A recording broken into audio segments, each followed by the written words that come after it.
성부와 성자와 성령의 이름으로 말씀드립니다. 우리 교회가 하나님의 말씀에 순종하는 교회가 되어서 정말 전 세계적으로 흩어지는 교회가 되었습니다. 그래서 아마 오늘 이 설교 영상을 유튜브에 올리면 미국에서도 보고 스페인에서도 보고 일본에서도 보고 교회는 작지만 전 세계로 흩어져 나가는 부흥하는 우리 교회가 될 줄로 믿습니다. 여러분 혹시 고해성사 해보셨습니까? 제가 처음 고해성사를 했던 시기는 제가 20대 아마 초반이었을 겁니다. 그때 강화의 시골교회에서 성령 세미나가 있었는데 그 성령 세미나 중에서 고해성사 하는 날이 있어요. 그래서 그 고해성사를 한번 해봐야 되겠다. 그래서 신부님한테 어떻게 하면 됩니까? 그랬더니 한번 기도하면서 지금까지 지었던 죄를 한번 기록을 해보래요. 그래서 그거를 가지고 와서 고해를 하거라. 이래서 뭐 20대 초반이니까 그렇게 큰 죄 진 게 별로 있을까? 저는 그렇게 생각하고 밤새 성당에서 기도하면서 제가 지었던 죄를 이런 A4 용지에다가 하나하나 몇 살 때 제가 이런 죄를 지었고요, 이런 일이 있었고 썼는데요, 의외로 3장이 나오더라고요. A4 용지로. 그러니까 어마어마하게 제가 그때까지 지었던 죄가 너무 많은 거예요. 그래서 그거를 가지고 신부님한테 다 구애를 했더니 그 종이를 가져나가서 불살라 버리라, 태워버리라 그래요. 그래서 그 불을 이렇게 살라서 태워버리니까 뭔가 내 안에 모든 죄가 사라진 것처럼, 죄사함을 받은 것처럼 너무너무 자유로움을 얻었고 기뻤던 그런 기억이 있습니다. 근데 제가 여러분에게 질문을 하나 할게요. 신자가 이제 고해성사를 할 때 사제 앞에 나와서 자기 죄를 고백합니다. 그리고 고해성사가 다 끝났어요. 그때 마지막으로 사제는 보석의 말씀을 줘요. 보석의 말씀을 주고 마지막으로 사제가 신자에게 하는 말씀이 있어요. 이제 신자가 나가기 전에 사제가 마지막으로 하는 말씀이 있어요. 혹시 어떤 내용인지 아세요? 기억하시는 분 있으시면 제가 소정의 상품권을 드리겠습니다. 기억 안 나시죠? 사제가 이제 마지막으로 신자에게 하는 말씀이 이런 내용입니다. 주님께서 교우의 모든 죄를 용서해 주셨으니 평안히 나갈지어다 이래요. 신자는 아멘하고 다시 세상으로 나가는 거죠. 요한일서 1장 9절 말씀 보면 그러나 우리가 우리의 죄를 하나님께 고백하면 진실하시고 의로우신 하나님께서는 우리의 죄를 용서하시고 우리의 모든 불의를 깨끗이 씻어 주실 것입니다. 이런 말씀이 있어요. 우리의 죄를 고백하면 하나님께서 우리의 죄를 용서해 주신다는 말씀이죠. 우리는 이 말씀의 약속을 믿고 고해하는 것입니다. 그래서 사제가 마지막에 주님께서 교우의 모든 죄를 용서해 주셨으니 평안히 나갈지어다 라고 선포하면 아멘 하고 믿음으로 기쁨으로 다시 세상으로 나가면 되는 것입니다. 그런데 이 말의 의미를 깊이 생각해 보아야 합니다. 주님께서 교우의 모든 죄를 용서해 주셨으니 평안히 나갈지어다. 이 말은 나가서 또 죄 짓고 살아라 이런 말은 아니겠죠. 그렇죠? 이 말씀의 의미는 다시는 죄 짓지 말라는 말씀이에요. 다시는 나가서 똑같은 죄를 짓지 말아라. 또 하나는 내가 죄사함을 받았으니 너도 다른 사람의 죄를 용서해 주면서 살아가거라 하는 그런 의미의 말씀이 있습니다. 여러분 우리말 가운데 3세번이라는 말이 있습니다. 우리나라 사람들은 3세번을 좋아합니다. 그죠? 가위바위를 해도 3세번을 합니다. 저는 집에서 저희 예지하고 딸아이하고 3세번 가위바위보 할 때가 있어요.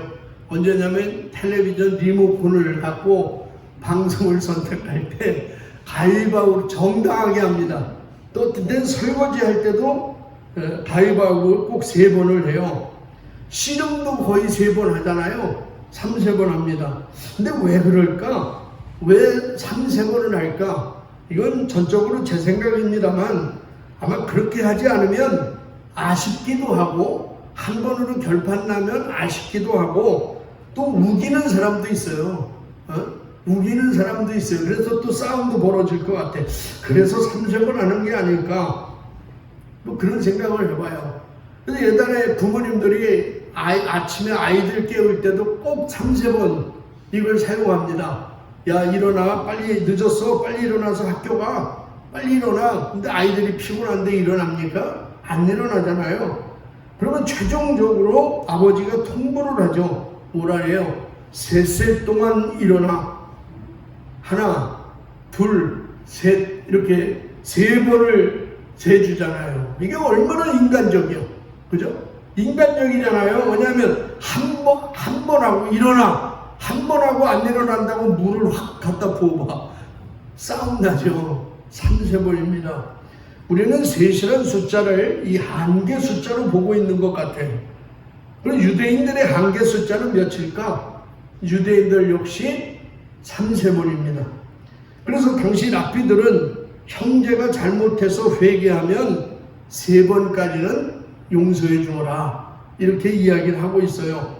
이것이 어찌 보면 대단한 것입니다. 그죠? 3번 용서한다는 게 쉽지 않잖아요. 우리는 누가 잘못하면 한 번에 끝내잖아요. 한 번에. 내가 다시 널 보면 내 성을 간다. 절대로 안 본다. 한 번에 끝내요. 다른 기회가 없습니다. 이걸 화끈하다고 생각하잖아요. 3, 3번. 이거 중요한 거예요.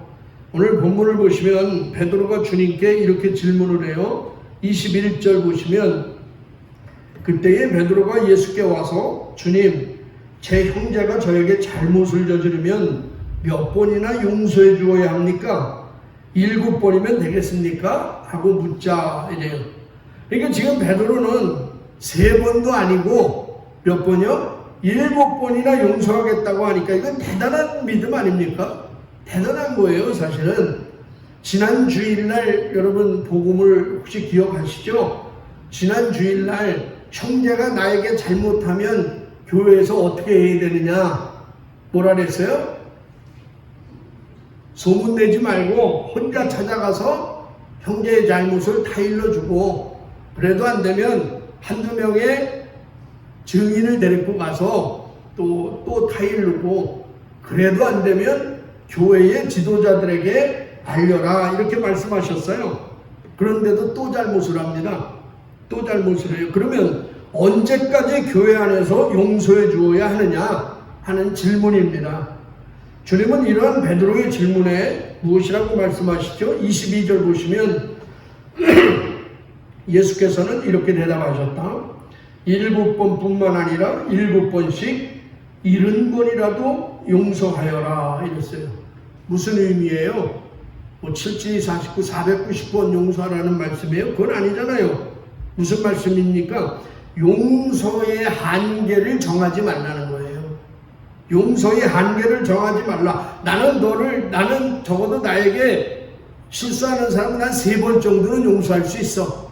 나는 10번은 할 수 있어. 한계를 정하지 말라는 거예요.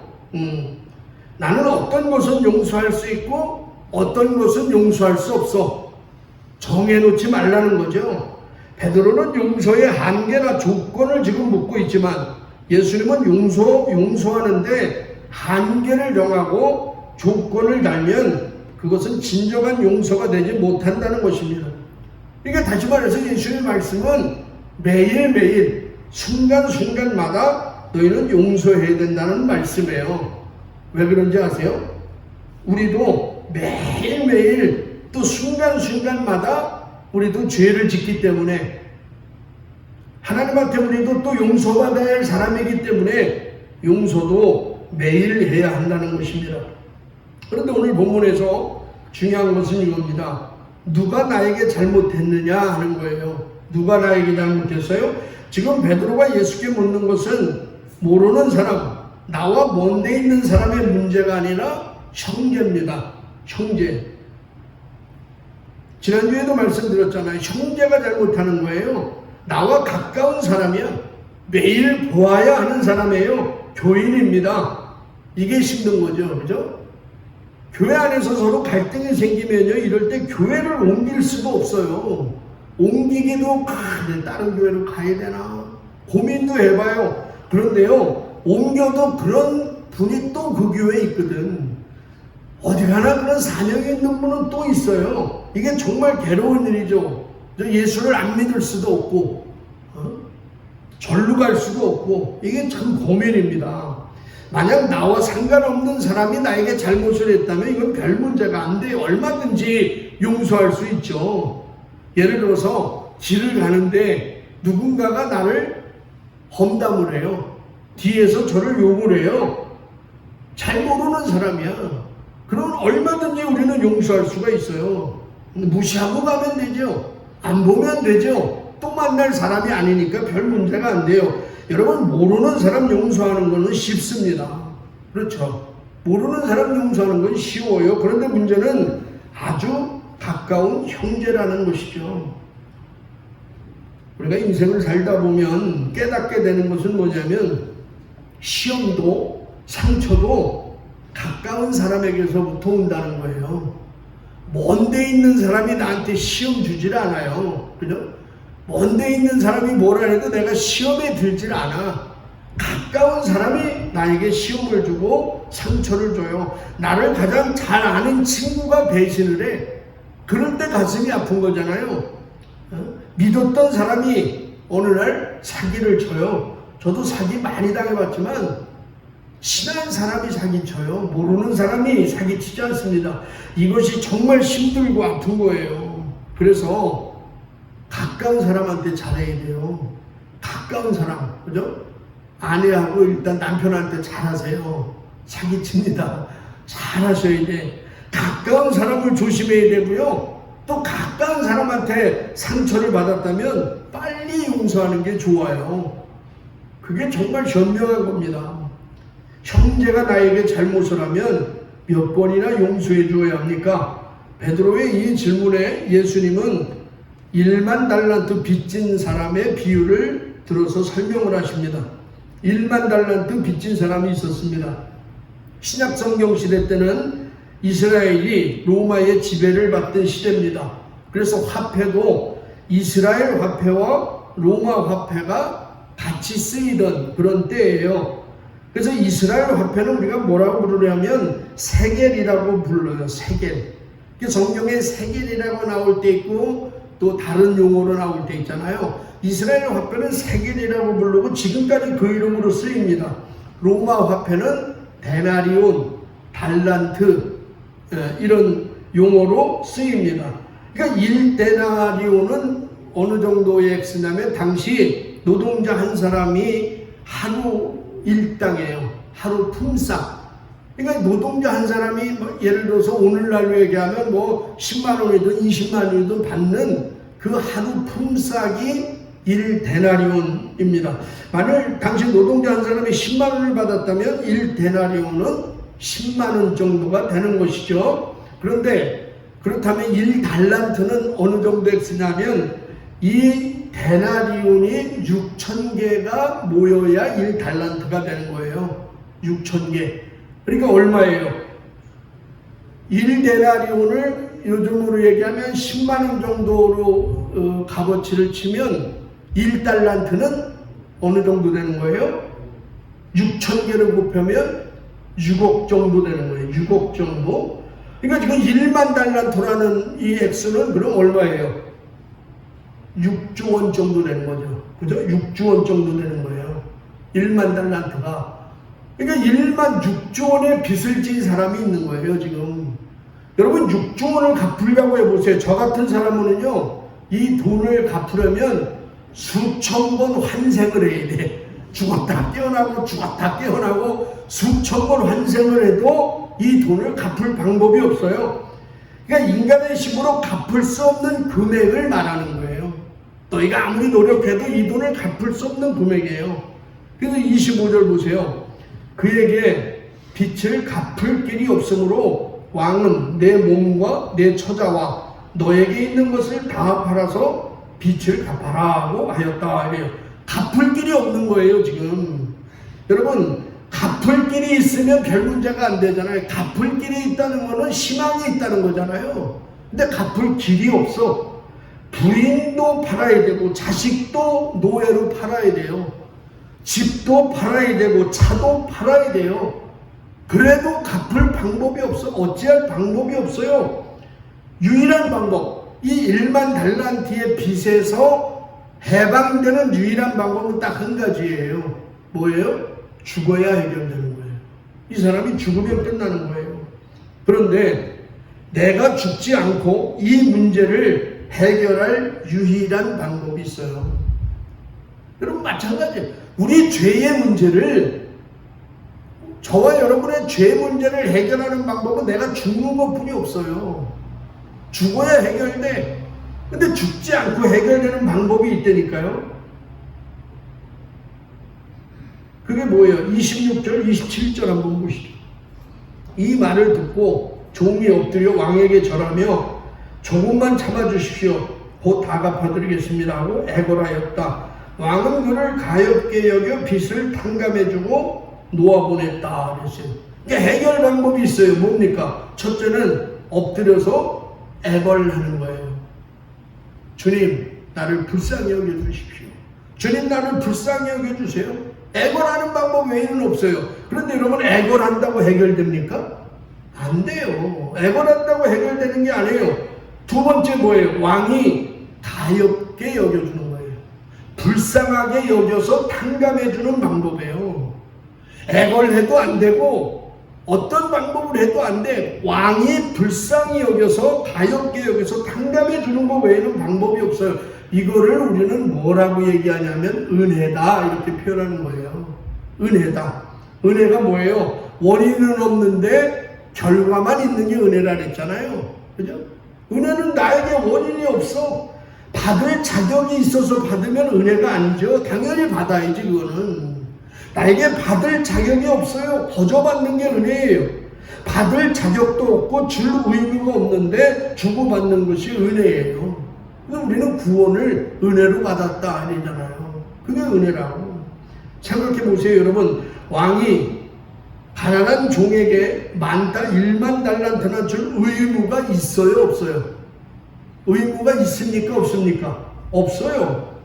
그런데 이것을 당연하다고 생각하니까 받은 사람은 당연한 거야 이게. 그러니까 은혜가 없고 감사가 없는 거예요. 여러분, 세상에 당연한 것은 없잖아요. 숨 쉬고 사는 것, 내가 걸어 다니는 것, 오늘 먹는 것, 당연하다고 생각하지만 다 당연한 게 없어. 다 하나님의 은혜로 되는 거예요. 지금까지 이 나이 먹도록 내가 아직 살아있는 것, 다 하나님의 은혜인 줄로 믿습니다. 또 하나, 왕이 1만 달란트를 탕감해주는 이유는요, 뭐냐면 이 사람을 인정해주는 거예요. 인정해주는 거예요. 야, 다시 한번 살아봐. 다시 한번 잘 살아봐. 1만 달란트보다 내가 더 귀하다고 인정해 주는 거예요. 그러니까 탕감해 주는 거라고. 여러분, 성경이 우리에게 말씀하시는 용서의 의미는 인정해 주는 것입니다. 죄인인 우리를 하나님이 받아들여 주시고 하나님의 자녀로 새로 태어나게 해 주셨잖아요. 저와 여러분을, 나를 인정해 주시는 거예요. 하나님이. 넌 귀한 존재야. 넌 나의 생명을 가지고 있는 존재야. 인정해 주신 거잖아요. 그러므로 우리도 교회 안에서 서로 인정해 주는 일을 잘해야 돼요. 누군가가 무엇을 잘하면 그냥 그것은 그것대로 제발 인정해 주세요. 아, 저 사람 저거 참 잘해. 아주 훌륭해. 인정해 주면 돼. 근데 꼭 신부님, 저 사람은 저것은 잘하는데요, 그 사람이 겸손하지가 않아요. 괜히 와서 그런 말씀 하지 마시고 그냥 인정해주고 칭찬해주고, 주님이 우리를 인정해 주신 것처럼 서로 인정해 주시기 바랍니다. 누구는 참 예뻐. 비아가 부모님은 정말 생긴 거와 정반대로 음식을 서울 여자인데 시골 음식을 너무 잘하시고 추어탕을 어떻게 그렇게 하시고 영양탕을 어떻게 그렇게 하실 줄 알아. 꿈에도 생각. 사제장님이 건강한 이유가 다 있다니까요. 아멘을 해줘 웃지 마시고 건강한 이유가 다 있는 거예요. 인정해주면 돼. 누구는 참 잘해서 예뻐. 인정해주는 마음이 예수님의 마음인 줄로 믿습니다. 여러분 1만 달란트를 탕감받았어요. 생각해보세요. 내 힘으로 갚을 수 없는 돈을 탕감받았습니다.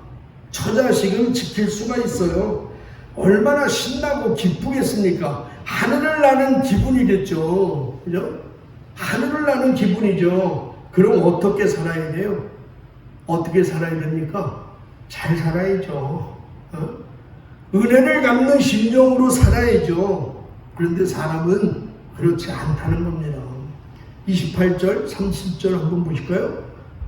그런데 그 종은 나가서 자기에게 100데나리온밖에 안 되는 빚을 진 동료를 만나자 달려들어 멱살을 잡으며 내 빚을 갚으라고 호통을 쳤다.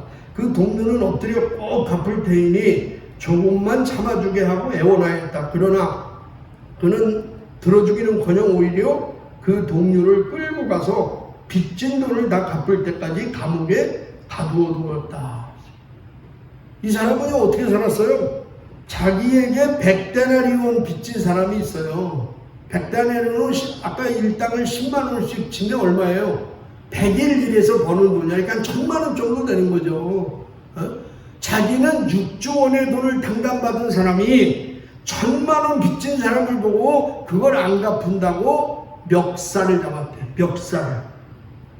여러분 지금 보세요. 성경을 보시면 이 사람에게 없는 것이 있어요. 똑같아. 빚진 사람들의 태도는 엎드려서 애걸한 거야. 근데 이 사람에게 없는 게 있어요. 그게 뭐예요? 왕은 애걸하는 1만 달란트 빚진 사람을 보고 어떻게 생각했어요?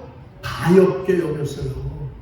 불쌍하게 여겼어요. 그래서 그 빚을 탕감해 줬어요. 그런데 이 사람은 가엾게 여기는 마음이 없어요. 가엾게 여기는 마음이 없어요. 그러니까 사람을 함부로 대하는 거야. 돈 1000만 원 가지고 멱살을 잡아요. 모욕을 주는 겁니다. 무시하는 거예요, 사람을. 그 사람 입장에서는 어떻게 했어요? 얼마나 인생 살기 싫겠냐고. 사람을 가엾게 여기는 마음은 여러분 예수님의 마음이잖아요. 그래서 예수님은 항상 성경을 보시면 아픈 사람, 세리, 창녀, 가난한 사람, 어떤 사람을 만나든지 주님 앞에 나온 사람은 예수님은 그들을 불쌍히 여겨주시고 가엾게 여겨주시고 동정하시고 애간장이 타는 마음으로 그 사람을 품어주셨잖아요. 그게 예수님의 마음이야. 그런데 우리 안에 그런 마음이 없어요. 우리 안에 그런 마음이 없어. 그래서 하나님의 형상으로 지음받은 사람을 함부로 대하는 거잖아요. 멱살을 잡아. 돈 1000만 원 가지고 그 사람을 멱살을 잡는 거예요. 함부로 대하는 거죠. 이게 얼마나 큰 죄예요. 근데 죄인지 몰라. 제가 며칠 전에 지난주인지 하여튼 영화를 봤어요. 넷플릭스로 영화를 하나 보는데 제목도 몰라. 나는 그냥 심심해가지고 낮에 한 편을 봤는데, 근데 거의 중간 지점에 내가 정말로 은혜 받은, 영화보다 은혜 받기 쉽지 않잖아요. 은혜 받은 부분이 있어요. 그 액션 영화인가 그런 것 같은데 어떤 주인공이 악당과 싸우다가 시골에서 칼에 찔렸어. 근데 이 사람이 병원을 갈 형편이 안 돼요. 또 병원도 없어 시골에서. 그래서 너무 이제 이게 상처가 심해지니까 어느 편의점 같은 곳에 들어가서 이제 간단한 붕대하고 밴드하고 이런 걸 사요. 그래서 그걸 자기 혼자 치료하려고 하는데 애를 먹습니다. 그걸 보던 편의점 주인이 그 여자인데 그 주인공을 치료를 해줘요. 약을 발라주고 치료를 해줘요. 그러면서 이런 대사를 하는 거예요. 뭐라고 얘기했는데 잊어먹질 않아 이거는. 오늘은 내가 당신의 상처를 치료해 주지만 내일은 당신이 쓰러져 있는 누군가를 일으켜주세요. 이러면서 그 사람을 치료해주다고. 제가 그거보다 아멘 했다니까. 아멘. 오늘은 내가 당신의 상처를 치료해주지만 당신은 내일 누군가의 쓰러진 사람을 일으켜주십시오. 그것 때문에 내가 당신을 치료해주는 거예요. 여러분, 이런 삶이 예수 믿는 사람의 삶이 아닌가요? 아니, 저는 정말 저건 성경 얘기다 그랬어요.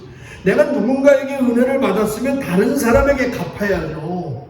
오늘 내가 당신의 상처를 치료해줬으니 당신이 건강해지면 누군가를 다시 넘어진 사람을 일으켜주세요. 여러분, 이게 이웃을 내 몸같이 사랑하는 길이 아닐까? 이게 예수님이 저와 여러분에게 오늘 요구하는 우리의 삶이라고 저는 믿습니다. 오늘 1만 달란트의 빚을 평가받는 사람의 행동, 여러분 어떻게 생각하세요? 100데나리온 가지고 못 갚는다고 멱살을 잡고 이 행동을 여러분 어떻게 생각하세요? 나쁜 놈입니까? 괜찮은 놈입니까? 죽어마땅한 놈입니까? 1번 나쁜 놈이다. 2번 그래도 괜찮은 놈이다. 3번 죽어마땅한 놈이다. 몇 번? 3번? 3번. 아까 어머니 몇 번? 3번. 죽어마땅한 놈이지, 이놈이.